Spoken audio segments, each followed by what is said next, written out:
Thank you, Saran. The next question is, I know I should marry a believer, but how do I know which believer to marry? Okay. In fact, the larger category of this question is finding God's will, and a man of God whom I respect put it beautifully using a coined words. First, check commanding scripture. Okay.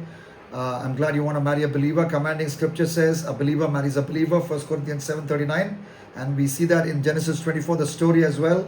Abraham tells his servant Eliezer to find a wife for Isaac, but not from the daughters of the Canaanites, who are all unbelievers. So commanding scripture merited that Isaac marries only a believer. Second, controlling spirit.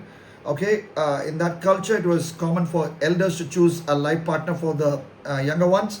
So we see that Abraham's servant is praying, allowing the Spirit of God to guide him. Genesis 24:12. Spend some time in prayer, allowing the Spirit of God to speak to you. Okay, as a boy, you might want to marry Priya or Soumya or Rita. All three of them are believers. Which one would you choose?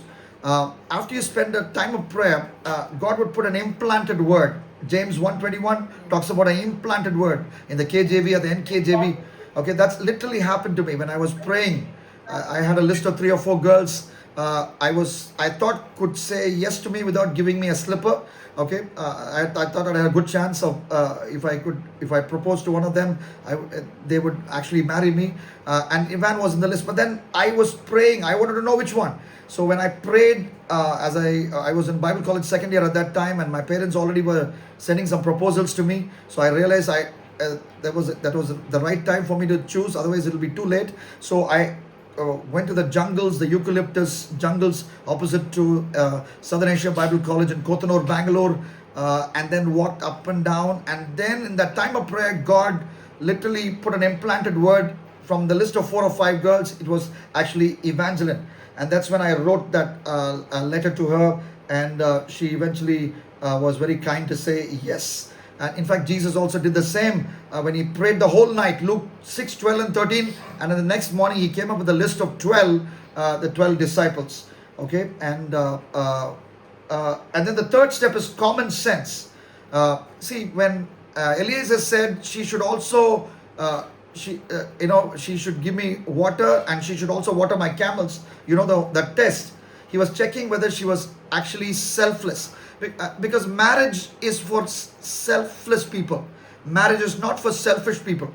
When you as growing up, you have a schedule, and the girl you marry has another schedule. When you all come and marry, and you marry and then you stay under the same roof, there has to be a lot of give and take. So the selfless person, when 2 selfless people coming in, or if one person is selfish, the other person is totally unselfish, those marriages can work. If there are 2 selfish people in the marriage, that marriage won't last. So it's common sense. Use common sense and choose a selfless person.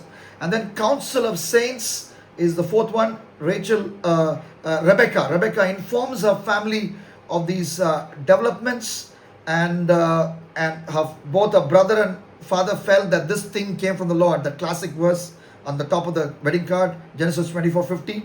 So the elders in the family believe that it came from the Lord. So do not try to run away with the person you like.